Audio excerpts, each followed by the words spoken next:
Hello everyone and welcome back to another Fam 2 Cents video, and today I am making a Chinese sausage and mushroom rice. I was challenged by one of my viewers, the viewer who sent me this care package full of interesting things, to figure out what to do with this Chinese rice. And at first I had no idea what I was going to make, so I just kind of improvised, and this is what came out of it. So obviously the first things first is to dice up your vegetables. I'm doing onions, chopping up the garlic right now, and I also have some mushrooms here that I'm going to be cutting up to make preparations to get this dish going. One thing I didn't show in this video that I need to mention is the sausages seem to be pretty oily, so what I decided to do with those is boil them for about 5 minutes as I chopped up my vegetables and waited for my oil to get hot over here in my Ninja Foodie. I used no particular reason, but I used grapeseed oil because that's kind of what I had. I didn't have any olive oil on hand, so I just used grapeseed oil. I don't think that made a difference. After the sausages finished boiling, I took them out and immediately noticed after smelling them that they did smell like kind of those ribs that you can get from Chinese restaurants, the little appetizer that's coated in the red sauce. That's what it kind of smelled like, which threw me off a little bit because I had to kind of figure out exactly what to do with such a flavor profile. So I decided to hit them with some salt and pepper and a little bit of cayenne to offset some of that sweetness, because I do recall it being very sweet. So I charred them up a little bit, seasoned them with a little salt, pepper, and cayenne, and then used whatever remained in there after they fried up a little bit to start sauteing my vegetables.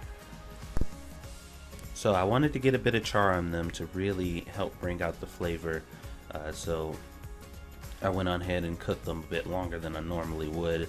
I went ahead and put the onions in there, let those saute for a little bit, and then tossed the garlic in, and then put the mushrooms in last so it can kind of soak up whatever remained. And while I was doing that, off camera, I was setting up my chicken broth.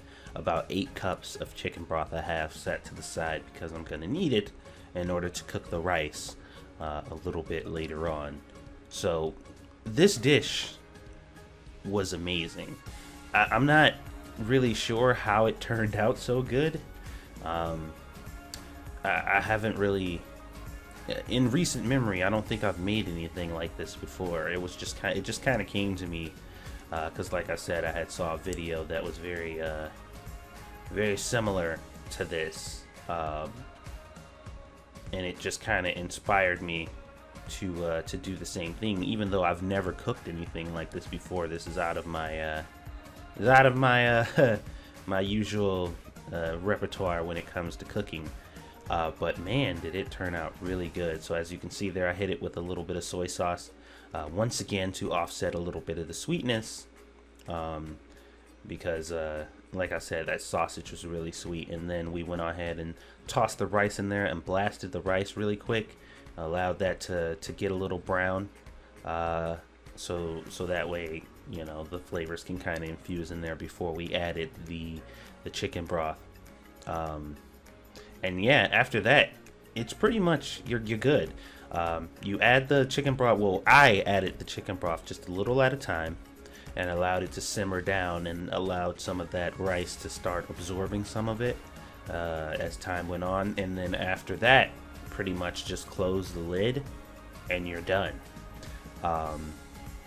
And basically once I got to the point to where I felt like the rice was getting to that point where it was almost getting cooked, like it was just about done, I pretty much reduced the heat, turned the Ninja Foodie on warm, and just closed the lid and left it for like an hour, so that way it can just kind of work its magic. That rice can soak up the rest of that chicken broth, and you know, get all nice and fluffy. And I can't really fully articulate how freaking amazing this turned out to be. Squishy destroyed it. Like, she was really loving it. So I don't know if you'll be able to get your hands on the Chinese sausage or anything like that.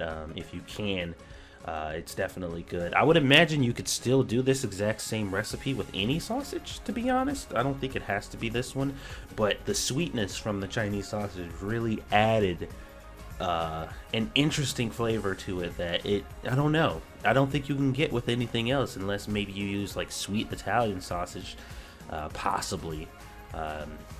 It was a pretty unique experience, and it was very, very good. So if you can get your hands on some of this Chinese sausage and try it out, I would absolutely recommend it. This can all be cooked in one pot. You don't need like a Ninja Foodie or anything like that. You can just do it in one pot and just cover it. It was amazing. 10 out of 10. One of the best things I've made in a long time, and that's saying quite a bit. I cook all kinds of stuff, so that was it was very surprising how good that was. So when it was all said and done, this is what I was left with. As I said, it turned out really good. Having that rice infused with that chicken broth and the vegetables and the salt, pepper, and the cayenne that I put in there, and having those really nice bites of that with the sweet sausage every now and then was a very good combination. It was actually a surprisingly good combination, and I would highly recommend, if you can get your hands on the ingredients, to try this, because it was just amazing. I'm gonna give a full recipe for this down in the description that you guys can follow, detailed with all the measurements and all that stuff included. So check that out when you get a chance. Hopefully you guys enjoyed this video, and I'll see you guys on the next one.